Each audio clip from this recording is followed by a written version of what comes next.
오늘 보실 성경 말씀은 로마서 9장 19절에서 33절까지 보시겠습니다. 혹 네가 내게 말하기를 그러면 하나님이 어찌하여 허물하시느냐 누가 그 뜻을 대적하느냐 하리니 이 사람아 네가 네기에 감히 하나님께 반문하느냐 지음을 받은 물건이 지은 자에게 어찌 나를 이같이 만들었느냐 말하겠느냐 토기장이가 진흙 덩이로 하나는 귀히 쓸 것을 하나는 천히 쓸 것을 만들 권한이 없느냐 30절입니다. 그런지 우리가 무슨 말을 하리요 의를 따르지 아니한 이방인들이 의를 얻었으니 곧 믿음에서 난 의요 의의 법을 따라간 이스라엘은 율법에 이르지 못하였으니 어찌 그러하냐 이는 그들이 믿음을 의지하지 않고 행위를 의지함이라 부딪힐 돌에 부딪혔느니라. 기록된 바 보라 내가 걸림돌과 거치는 바위를 시온에 두노니 그를 믿는 자는 부끄러움을 당하지 아니하리라 함과 같으니라. 아멘.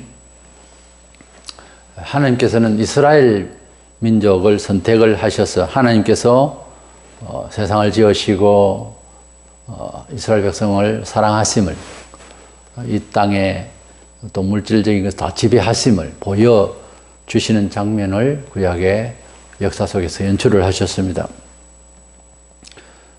이런 질문을 할 수 있어요. 왜 그때 당시에 조선, 한국을 택하지 않았을까? 라고 말을 할 수도 있습니다. 각 나라마다 그렇게 말을 할 수는 있겠죠. 아무리 지나간 역사라도요. 이제 그렇게 질문을 할 수도 있는 거죠. 그런데 답이 없어요. 왜냐하면 여러 민족 중에 한 민족을 선택을 하실 하나님께서 작정을 가지고 그 민족이 하나님이 함께 하심의 본이 되도록 여러 상황에서 인도를 하시려고 작정을 하셨는데 그 민족만 선택을 하고 왜 저 민족을 선택하지 않았느냐라고 말하기에는 이게 처음부터 문제가 발생을 하게 됩니다. 그러니까 하나님이 아니다 이런 놈도 있어요. 그렇게 말하면 안 되고 하나님께서 이스라엘 백성을 선택하심이 왜 이스라엘만 그렇게 특혜를 받았느냐 하는 얘기 아닙니까? 그러면 이스라엘이 아니고 우리가 선택을 받았으면 어떨 건데요? 그 행복해 할 겁니까? 과연 부잣집에서 태어나서 편안한 집에 태어나서 자식으로서 살아가면서 가난한 집에서 태어나서 어려운 가운데서 살면서 이렇게 편안한 집에 뭐 다 편안한 건 아니지만 물리적으로 일단은 물질적으로 잘 돼 있는 집안 사람에게 불평을 하고 자기를 낳은 부모를 없인 여길 겁니까? 또 그 부모 아래에서 태어난 호의호식하는 이런 자식으로서 부모를 감사하는데 그러나 자기가 이웃에 가난한 사람을 생각하면서 왜 아버지는 나를 낳으셨습니까? 왜 나만 특혜를 주십니까? 이렇게 생각을 하게 되겠습니까? 사람이 인간적인 입장에서도 그게 처음부터 질문의 여지가 안 맞는 거예요. 자관 하나님께서 백성을 여러 백성 중에 이스라엘을 선택하심에 대해서는 어떻게 반문을 할 수 있는 입장이 아니고 그 뒤를 들어봐야 됩니다. 그래야 이해가 되어지는 거죠. 그래서 우리가 예수 믿고 구원받은 것에 대해서 집중하고 있는데 선택해 주신 하나님의 이 구원이라고 하는 것은 순전히 하나님의 독단적인 주권적인 그런 역사다. 하나님의 일방적 주권적 역사다 하는 점에 대해서 주제를 삼고 말씀을 나누고자 합니다. 왜 그런가 하면 첫 번째로 하나님께서 만물을 성부자, 성자, 성령, 성부, 성자, 성령, 삼일째 하나님께서 이 세상을 만드셨어요. 과학자들을 동원해서 어떻게 만들면 되겠느냐. 예술가들을 만나가지고서 어떻게 멋지게 산을 만들고 바다를 만들고 정리를 하면 되겠냐. 물어본 것이 아니고 그러니까 우리한테 물어본 것이 아니라 하나님께서 만물을 지으셨다고요. 하나님께서 만물을 지으신 그 만물이 얼마나 자연론자들은 일반 사람들은 자연에 감동합니까? 사실. 그렇죠?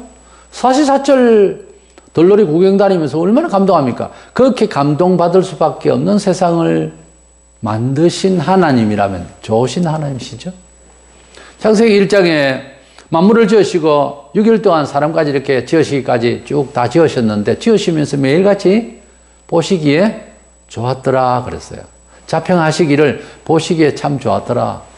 좋다는 말은 선하다, 만족스럽다, 표준되다, 넉넉하다 이런 뜻들이 다 포함됩니다. 우리의 일상에서 일과를 반성을 할 때 오늘 참 땀 흘리며 일하는 것도 참 좋았다, 만족스럽다, 내가 오늘 한 일이 있어서 만족스럽다라고 반성할 수 있는 그것이 습관이 되면은 하나님의 창조 원리와 같이 창세기 1장처럼 하나님을 닮는 거죠. 자평을 할 때에 참 감사하고 좋게 해야 됩니다. 원래 늘 아쉽고 부족한 것은 뭐 당연하지만은 감사할 수 있고 만족할 수 있는 것도 있어야 됩니다. 하나님께서 만물을 지으실 때에 심히 보시기에 좋았다고 그랬어요. 그 하나님의 좋으신 하나님이 만물을 지으신 것을 우리가 신은 모르고 만물을 대하면서 좋다 하거든요. 왜? 하나님이 선케 만드셨으니까 우리에게 당연히 좋은 거예요. 자연을 구경하고 하면서 뭐 이렇게 산이 이렇게 생겨서 이런 놈이 어디 있어요? 다 자연에 대해서 감동을 합니다. 왜? 하나님의 작품이라서. 그렇다면 하나님께서 구원하시고 역사하시고 기적을 이루시고 섭리하시고 하는 이런 일들을 좋게 여기자 이 말이에요. 방금 지금 창조하신 하나님에 대해서 좋게 여길 수밖에 없는 입장을 우리가 고려했지 않습니까? 그렇다면 하나님께서 사람을 구원하시는 이 일에 이스라엘을 떠나서 일단 구원을 하시는 이 작업조차도 순히 하실 것 아닙니까? 원칙적으로 그렇지 않습니까? 하나님께서 만물을 지으시고 하나님 없다 하면서 만물은 아름답다면 그 만물을 지으신 분이 좋다 하셨고 또 만물을 좋다 하는 우리 인간의 소리를 들으실 하나님이 기뻐하실 것인데 구원은 애매하게 하시겠습니까? 아니지 않습니까?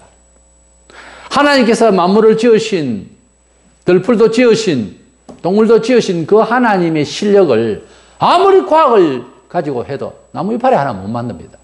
그러니까 하나님의 그 전능성, 전지전능하신 완전하심의 능력을 가지고 세상을 만드신 거예요. 그러니까 아름답기도 하고 향도 좋고 모든 것이 다 좋은 거예요. 사람이 만든 거는 부패하고 깨어지고 불안전하고 사고내고 맞죠? 과학 만능이라는 게 그게 틀린 말이에요. 만능이 아니에요. 과학 불안조수. 과학은 만가지로 만불안입니다. 하나님께서 지으신 것이 완전하니 하나님께서 이스라엘 선택하거나 우리가 예수 믿게 하거나 이 일들이 완전하다고 말해요. 우리 사람하고 인원해가지고 되어진 일이 아니다. 그 말을 하려고 하는 거예요. 창조주 하나님이시기 때문에 구원도 주권적으로 새롭게 창조하신 일입니다. 인간은 죄와 허물로 사고방식이 우리 스스로를 구원케 하거나 아무리 의학을 동원해도 영생할 수 있는 몸으로 안 만들어집니다. 불가능해요, 이미. 이런 인간을 부활시키시고 영생하도록 하시려고 약속하시고 그 증표로 예수님이 먼저 부활하셨어요. 이렇게 할 수 있는 신, 이렇게 할 수 있는 과학은 없어요. 하나님이 하신단 말이에요. 그래서 구원도 하나님의 주권적인 전능성을 가지고서 역사하셨다. 만물을 그렇게 지으셨듯이, 만물이 그렇게 의에 좋듯이 구원도 좋은 거예요. 이렇게 좌절할 수밖에 없는 심판만 기다리고 있는 인간으로서는 스스로 구원을 자력에 구원이 안 됩니다. 오직 하나님께서 우리를 구원하셨는데 그 구원 방식이요, 요술 마술로 한 것이 아닙니다. 반드시 죄를 지었으면 우리가 벌하잖아요, 세상에서도. 우리 사람이 죄인인데 하나님이 심판자신데 뭐 벌을 하셔야 되는 거예요. 다 벌 가운데 있습니다. 그런데 영벌을, 영원한 지옥 형벌을 받아야 되는데 그렇게 가지 아니하고 사형 언도를 받은 사람을 살려주는 무죄 선언을 해 주셔야 이게 이제 구원이잖아요. 이 일에 대해서는 뭐 하나님께서 마술을 부리는 것이 아니라 한 분밖에 없는 독자를 우리 죄를 위하여 제물로 받으셨다는 거예요. 이걸 깨달아야 됩니다. 하나님께서는 사람을 심판하시고 영원한 멸망을 작정하셨어요. 또 그런 가운데 있습니다, 사람이. 그런데 우리가 스스로 아무리 과학을, 여러 종교를 수도를 하고 아무리 해도 안 되는 거예요. 교양을 쌓고 그게 안 되는 거예요. 결국 죽고 결국 부패하고 결국 실수하고 결국 잘 나가다가도 엉뚱한 짓을 하고 하는 게 인간이더라 이거죠. 이 인간을 영원한 영생의 나라에 재없고 뭐 변화되지 않고 좁은스럽게 하지 않고 쭉 하는 영생으로 살 수 있는 인간이 스스로는 안 되는데 하나님께서만이 만물을 지으신 그 능력으로 생명력을 가지고 우리에게 공급을 하실 수가 있는데 방법에 있어서 대단히 중요한 것은 하나님께서 구약에는 사람이 죄를 지으면 산 짐승을 제물로 받으셨어요. 근데 그것도 형식이 되니까 먼저 마음을 회개하고 하도록 했었는데요. 자꾸 형식이 되니까 아들을 이 세상에 주셔서 제물로 삼으신 거예요.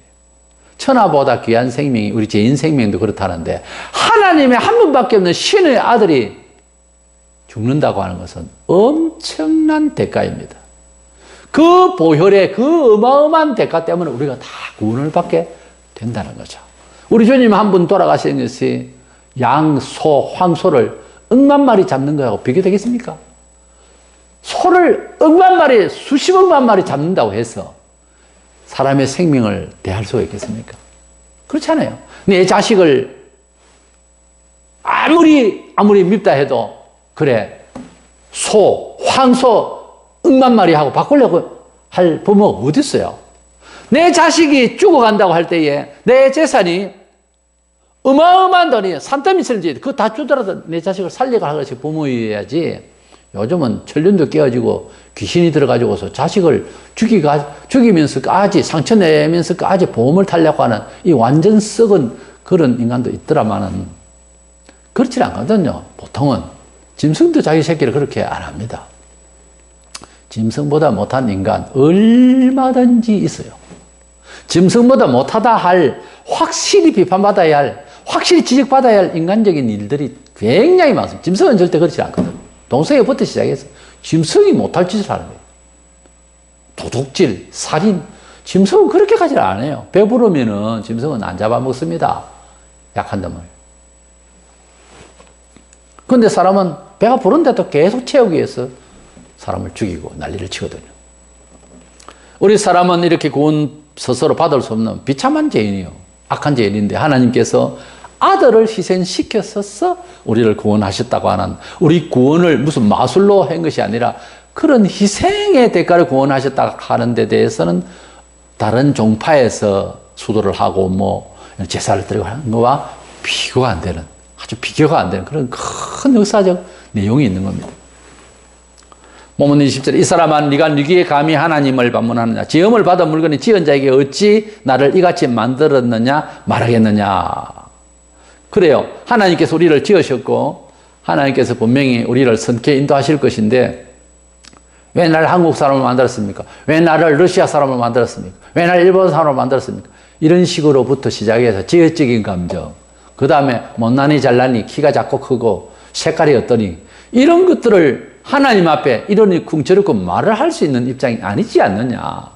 우선 하나님 고사하라도 부모에게 어떻게 그렇게 말 허기니 아버지 왜 내가 새까맣게 되도록 만들었습니까? 이래 할 수 있습니까? 그럴 수가 있냐고요. 거지 자식도 애비를 욕하지 않습니다. 구약 성경을 인용을 해서 바울은 21절 이하에서 토기장의 비유를 가지고 설명을 해줍니다.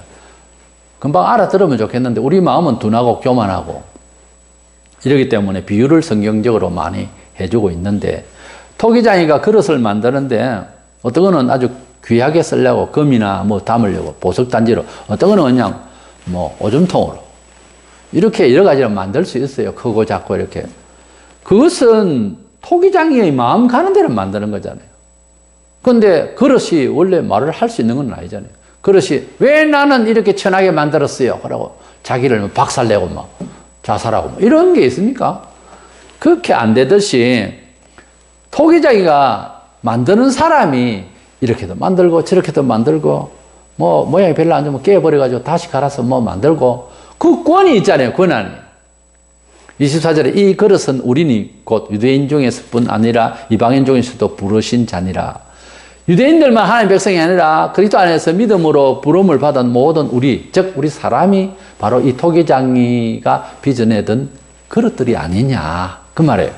그러니까 근본적으로 하나님을 상대해서 힐문을 하고 반박을 하고 의심을 하고 이렇게 하려고 하는 자체가 그릇이 어떻게 만들었느냐, 왜 이랬느냐 하고 토기장에게 그릇이 말을 한다는 정도의 비유가 되는 거예요. 우리 사람이 흙으로 만들어져서 이 흙이라는 먼지라고 하는 뜻에서 아다마하라고 하는 것이 땅이고 먼지인데요. 거기에서 나온 말이 아담이에요. 아담이에요. 그러니까 우리 한국식으로 말하자면은 흑동이죠, 뭐, 흑동이. 근데 하와라고 하는 여자 이름은 그것도 내는 아담 사람입니다만은, 하와는 누가 지었어요? 아담이 이름을 지었어요. 아담은 장면가예요, 완전히. 이 동물도 이름 짓고. 자기 아내를 보고 하와라 했어요. 근데 하나님께서 이렇게 사람을 지으실 때에 흙으로 사람을 이렇게 지으셔서 사람이 아담이다, 흙동이다, 흙으로 만든 존재다 이렇게 되어 있는데 이 그릇이 흙이잖아요. 흙을 가지고 토기장이가 만들잖아요. 그래서 이 그릇이 우린이 하는 말이 과학적으로 들어가면 사실을 말해요. 우리가 흙이었거든요. 그러니까 흙을 빚어낸 거예요. 그런데 그릇은 말을 못 하잖아요. 이건 무슨 뜻이에요? 우리는 죄와 허물로 죽어서 이번 방금 말을 해도 이게 정상적인 말이 아니라는 거죠. 사람이 가지고 있는 말은. 그렇기 때문에 결국은 무슨 말입니까? 우리 사람은 할 말 없는 죽어 있는 존재와 같은 송장 같은 존재다. 에베소 2장 1절 죄와 허물 우리를 죽었다고 그랬어요. 그래서 예수 믿고 영생 받는 것을 생명이 있는 산자라고 그랬어요. 마가 12장 27절에 산자의 하나님이라고 그럴 때는 믿음으로 하나님을 아버지가 부르는 사람의 하나님이 되고 그렇지 않는 사람은 죽어있기 때문에 하나님 모른다 그런 뜻이죠. 그러니까 이 그릇은 우리들이 하는 것은 단순한 비유가 아니고 이건 사실에 속해요. 우리는 흙에서 왔어요. 그런데 그릇이 말을 못하듯이 우리가 영어로는 죽어있는 존재다는 거죠. 그래서 하나님께서 임의대로 이스라엘을 선택을 하시고 임의대로 예수를 믿는 사람을 이렇게 불러주셨다. 하나하나 복음을 통해서 불러주셨다 하는 이런 창조주 하나님의 주권적인 역사에 의해서 선택되어졌다는 거죠. 이것은 하나님의 일방적인 주권적인 역사로서 되어진 일이라는 거죠. 그런 차원에서 이제 조금 생각을 하면 왜 이스라엘만 선택했습니까? 이 말을 하기에는 어려워지죠. 우리가 흙에서 왔고, 그릇이 말로 못하고, 말 못하는 것은 비교컨대 우리가 죄와 허물로 죽어서 영혼이 이러쿵저러쿵 생명 있는 제대로 된 그런 질문도 할 수 있는 존재가 아니라는 거죠. 이걸 빨리 알아야 이해를 합니다. 26절에 너희는 내 백성이 아니라 한 그곳에서 그들이 살아계신 하나님의 아들의 일컬음 받으리라 함과 같으니라. 하나님께서 내 백성이라 할 때 이스라엘 보고 주로 하신 말씀이죠. 표현에. 그런데 내 백성이라 하지 않는 곳에서 한국 땅에서도 하나님을 아버지로 부르는 사람이 생겼다 그 말이에요. 그래서 하나님께서는 이스라엘을 선택을 하시고 하나님께서는 이 세상을 지으신 같이 우리들도 그리스도 안에서 주권적으로 하나님께서 선택을 하셔서 새로운 영적인 창조를 하셨다고 하는 사실입니다. 그래서 두 번째로 우리가 생각하게 될 것은 그리스도 안에서 예수 믿는 사람은 마치 많은 민족 중에서 이스라엘이 선택을 받은 것과 같이 그 주권적인 하나님의 일방적 힘으로 하나님의 주권적인 그 선으로 시작되신 그 하나님의 구원의 섭리의 주권적인 일방적 역사로서 하시되 택해서 됐다는 거죠. 어디까지나. 오직 하나님께서 택하여 주지 아니하시면 선택을 이렇게 하여 주지 아니하시면 안 된다는 거죠. 구원받을 자로서 혈통으로 어떻게 또는 환경적으로 그런 걸 가지고서 구원을 받을 수 있는 여건이 되는 건 아니라는 거죠. 기가 막히게 말도 안 되는 환경인데도 건짐을 받는 경우가 있는가 하면 예배당하고요 땀이 붙어서 집을 지은 촌에는 들어 그런 경우가 있어요. 그 새벽마다 새벽종이 크게 그 소리가 굉장히 온 동네방네를 막 심리까지 들리는데 그 소리를 들으면 잠을 깰 텐데도 남이 교회담하고 같이 쓰면서도 예수 안 믿는 집을 봤거든요. 그게 가까이 있다고 믿어지는 건 아니에요. 오직 하나님께서 택하신 자만 이 성경에서 다른 표현은 남은 자만 구원받는다 이런 말이 있어요. 구원받을 자로 선택되어진 사람만이 구원을 받더라는 거예요. 27절에 또 이사야가 이스라엘에 관하여 외치되 이스라엘 자손들의 수가 비록 바다의 모래 같을지라도 남은 자만 구원을 받으리니 이런 말씀이 있어요. 남은 자라고 하는 말은 남겨둔 자란 말이에요. 하나님 구원을 하실 남겨둔 자를 말합니다. 그래서 그런 사람들만 구원시킨다. 만약에 이스라엘이라도 혈통으로 그 해도 내버려 두면은 엉망된다는 거예요.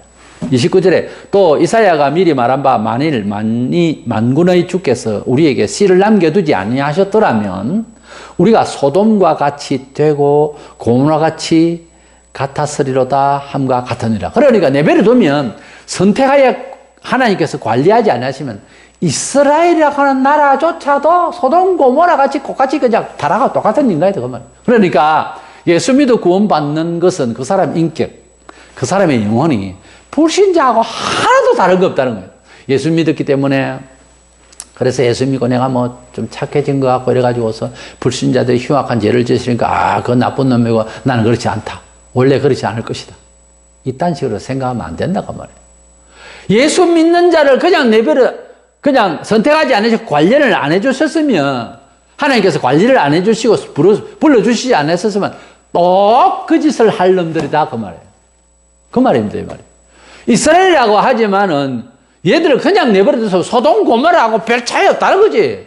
아무런 차이가 없이 그렇게 타락하고 죽을 놈들이었다. 그 말입니다. 그러므로 하나님께서 남겨두신 자, 씨를 주신 자, 하나님께서 선택하여 주신 자, 이들만이 구원을 받더라는 거죠. 지금 바울이 하는 말. 이스라엘은 그것을 깜빡 잊어버렸어요.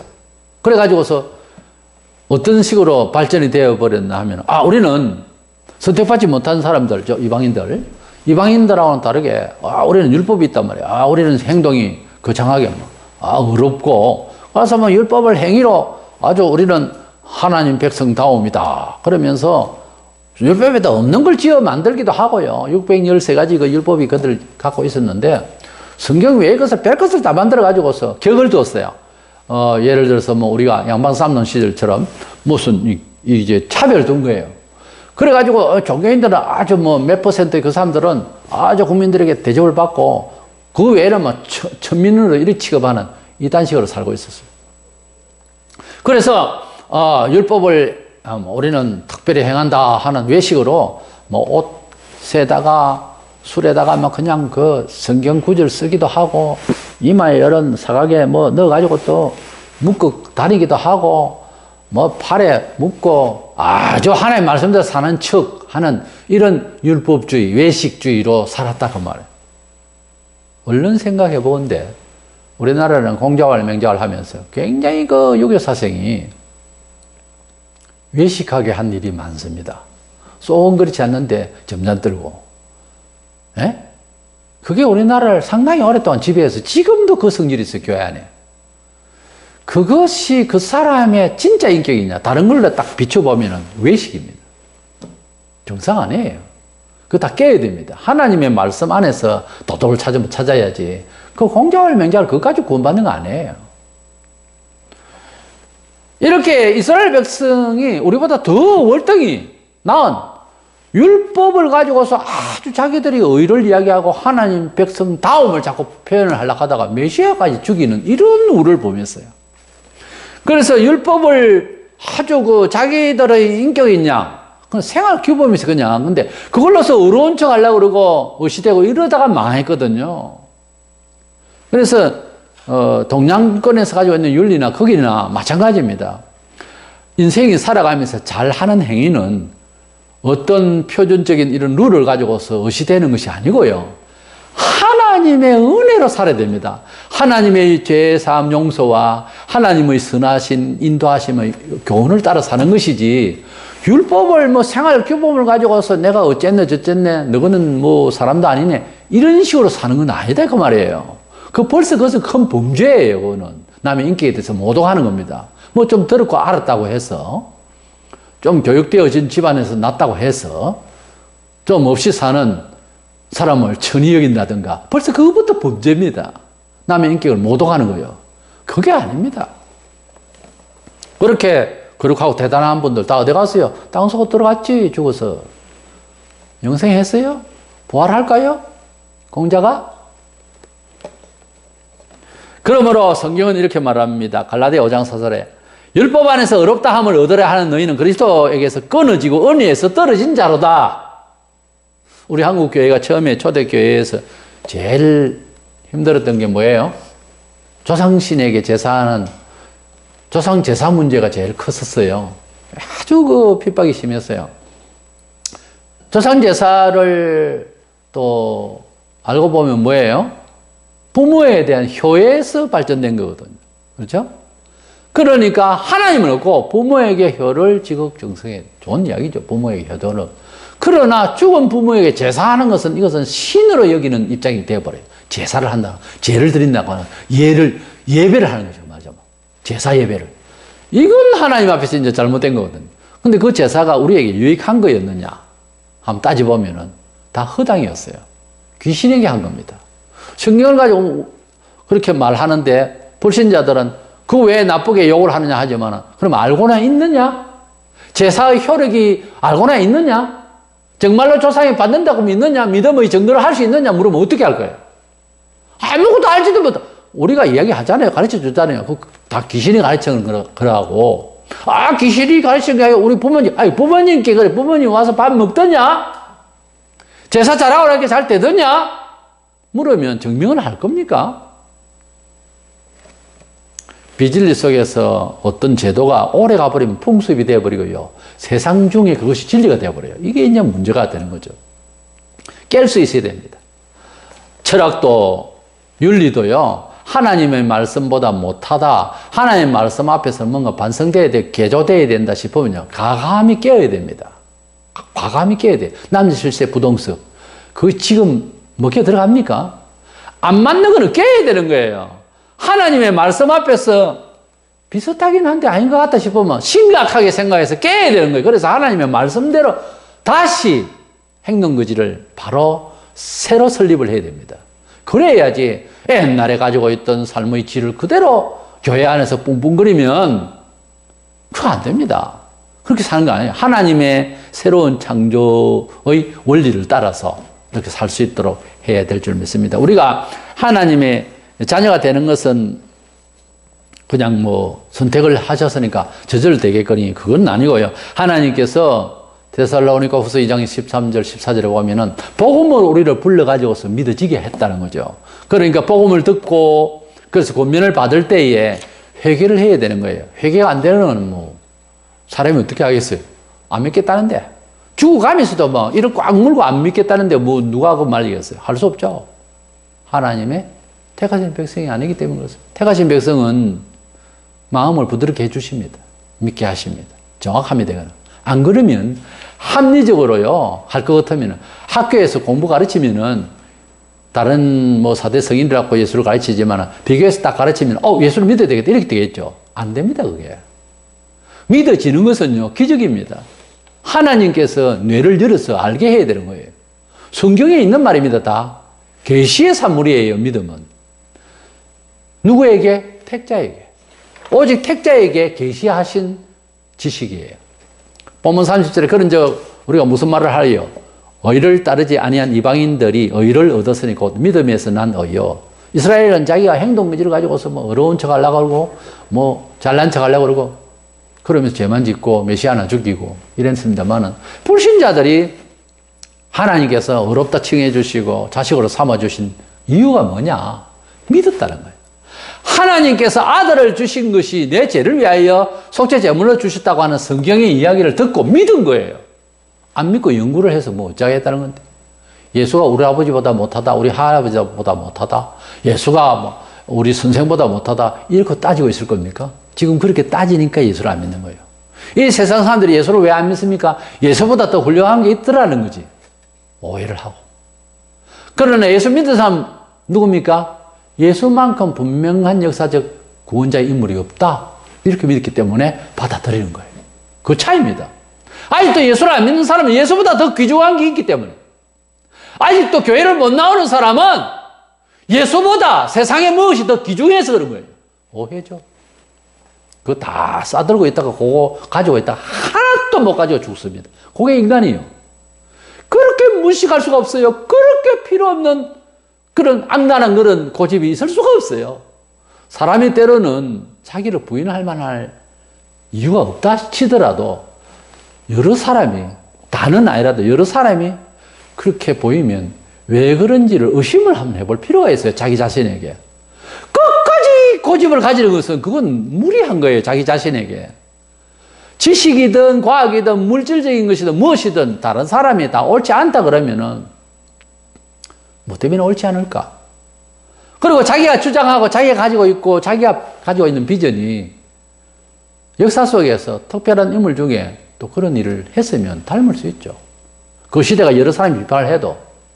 그러나 대부분 다 틀렸다고 하는데 역사적으로도 안 맞는데 그럼을 가지고 끝까지 고집을 가지는 것은 그건 자기 손해입니다. 자기를 깨야 되는 거예요. 변화가 필요합니다. 기독교는 변화의 종교예요. 우리 불신자들이 어떻게 해서 하나님 자녀가 됐나? 예수를 믿으라 그러면 내가 너희를 죄 없는 사람으로 쳐주겠다. 하나님께서 심판자예요. 죄인을, 사람을 심판하실 분이 이런 사제에 놀라운 이런 방안을 주셨어요. 이것을 믿었다는 거예요. 그 믿는 것을 하나님이 좋게 여기겠다는 거죠. 애들이 뭐 이런 말을 들으면 그렇게 이쁠 수가 없어요. 그렇죠? 아이들은 어른의 말을 들어주면 참 기분이 좋아요. 똑같은 겁니다. 뭐 모르면은 순종이라도 하고 믿기라도 해야 돼요. 이스라엘은 하나님으로부터 언약을 받아서 선택해서 백성이기도 하지만 참 메시아를 만날 수 있는 그런 지식적인 예비된 지식이 있었고 또 하나님께서 주실 축복을 더 많이 받을 수 있는 그런 여건이 있었는데 사람들이 교만하고 격을 두고 남보다 잘난 척하고 늘 그렇게 살다가 그만 메시아도 그만 촌에서 뭐 나타난 놈이 저놈이 눈대 뭐 그러고 뭐 죽인 거거든요. 좀 깊이 생각을 하고 예수의 행적을 살펴보면은 함부로 할 것 아니다. 좀 생각을 했으면 얼마나 좋겠어. 지금도 똑같아요. 많은 사람들이, 안 믿는 사람들이 예수를 그냥 성인이다. 성인 중에 한 사람이다. 이러고 앉아있으니 믿어지냐, 이 말이에요. 오히려 욕이나 하고 난리를 치지. 예수님은 집을 짓는 이 반석에 비유되고 있는데 유대인들은 그 반석을 쳤어요. 그래서 부딪혀서 깨져서 죽었다. 32절에 어찌 그러하냐. 이는 그들이 믿음을 의지하지 않고 행위를 의지함이라. 부딪힐 돌에 부딪혔느니라. 이스라엘 백성들은 예수님이 반석, 집을 짓는, 인생의 집을 짓고 성리케 하시고 삶의 기초가 되게 하시는 반석이 되신 예수님이십니다. 그 반석 되신 예수님을 의존해야 될 건데 그 반석을 치려고 했으니 계란으로 바위치기식 반석에 부딪혀서 깨졌다는 거지. 이스라엘은 예수님을 그렇게 저주하고 십자가에 못 박도록 하고 예수 성천 이후에 한 3, 40년 있다가 국민 자체가, 국가 자체가 깨어졌어요. 로마의 침공에 의해서 완전히 성이 불타고 그 이후로 약 2000년 동안 온 세상이 흩어져서 유랑민이 되어버렸습니다. 1948년 5월 14일 날 해방 직전까지 이스라엘은 비참했습니다. 왜요? 메시아를 죽였어요. 그 전에 하나님의 은총 받을 언약을 먼저 받은 기회에 있던 사람이 이것을 마음대로 취업을 하고 하다가 잘난 척만 하고 하다가 그러나 우리 예수 믿는 사람은 예수님이 반석이신데 어떻게 되는가? 33절 기록된 바 보라 내가 걸림돌과 거치는 바위를 시온에 두노니 그를 믿는 자는 부끄러움을 당하지 아니하리라 함과 같으니라. 복음의 예수를 받아들이고 의존한 사람은 부끄러움을 당하지 않는다. 이스라엘은 역사에서 부끄러움을 당했습니다. 반역하다가. 반석이신 예수 그리스도를 우리는 받아들임으로 복음은 우리로 하여금 부끄럽게, 비참하게, 후퇴되게, 부패하게 하지 아니하고 우리를 살려주시는 반석이 되신 예수님이시다. 우리 인생에서 굳건한 반석 되시니 우리 예수님은 우리에게 삶의 터전이 우리 인생의 기초가 우리를 꼿꼿이 세워서 넘어지지 않게 하시는 반석이 되셔서 우리 인생을 건져주신 반석이신 예수님. 이스라엘은 치려고 하다가 부딪혀서 깨지게 하시는 반석.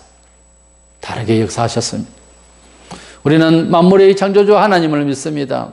하나님께서는 이 세상을 우리가 어떻게 만들어 주시기 하기 전에 우리가 접해보니 자연이 이렇게 마음을 즐겁게 하듯이 하나님은 알았어 전지하시고 전능하시니 이렇게 새로운 창조를 주권적으로 잘 하셨듯이 구원 문제도 하나님께서 다 인도하시기 때문에 이스라엘 선택한 문제, 우리를 또한 그리스도 안에서 이방인인데 또 하나님 자녀로 삼으신 은혜, 이 모든 것들은 기적이고 이 모든 것들은 천지를 지으신 것을 우리가 일반인들도 자연을 감동받듯이 구원도 감동받을 수밖에 없는 하나님의 선택의 주권적인 역사다.